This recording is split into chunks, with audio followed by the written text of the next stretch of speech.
Alors bonjour tout le monde, moi c'est Damien, consultant coiffeur. Je vais vous montrer comment réaliser des crans magnifiques sur Tatiana aujourd'hui. Donc pour cette coiffure, nous allons avoir besoin d'un styler large, d'un peigne, d'une pince et éventuellement d'une brosse pneumatique. Donc pour cette coiffure, nous allons séparer la tête en 8. Donc c'est-à-dire nous allons séparer du sommet de la tête jusqu'au haut de l'oreille. On pousse les cheveux de l'avant vers l'avant. On réalise la même séparation de l'autre côté. Maintenant, on prend toute la partie arrière de cheveux et nous allons faire une nouvelle séparation qui va partir du sommet de l'oreille à l'autre sommet de l'autre oreille.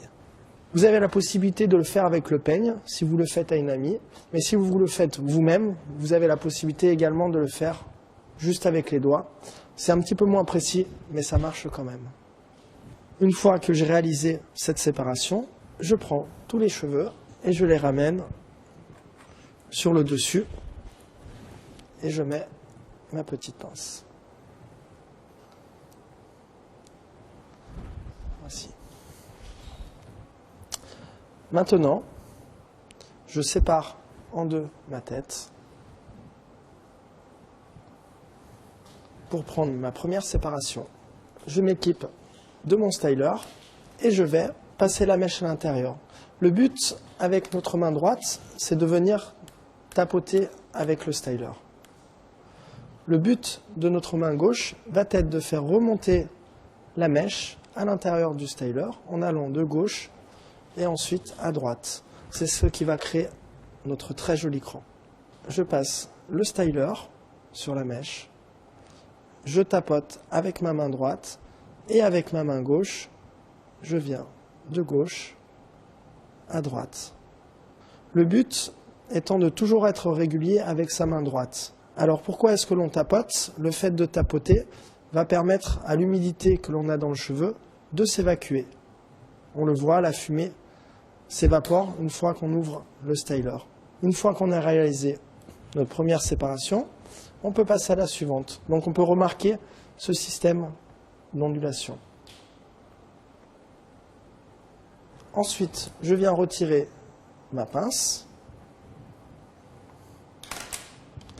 Je prends l'intégralité des cheveux qu'il me reste dans la main et je les sépare en deux.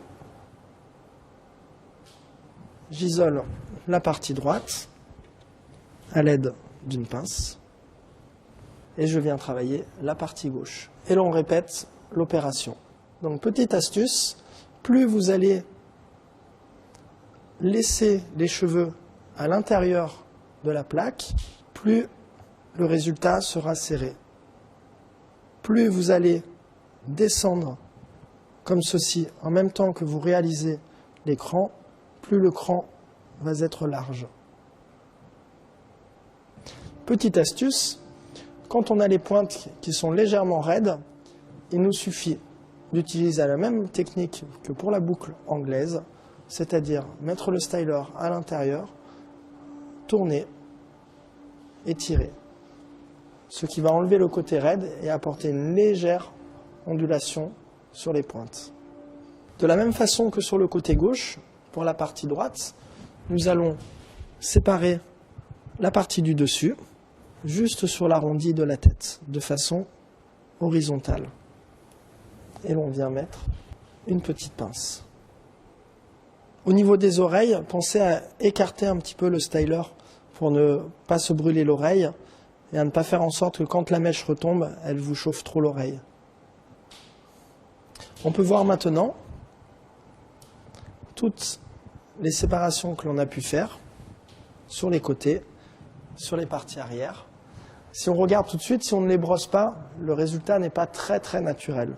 Donc le but est maintenant de pencher la tête un petit peu en arrière, de ramener tous les cheveux, de prendre notre brosse pneumatique et de venir brosser les cheveux, ce qui va mélanger tous les crans ensemble et qui va donner ce côté très naturel à cette coiffure. Vous passez juste vos doigts dedans et vous ramenez vos cheveux sur l'avant. Vous regardez dans le miroir, vous faites vos petits réglages. Et vous pouvez éventuellement, juste en finition, sur les pointes, prendre votre styler et retourner comme cela pour arrondir un petit peu les pointes.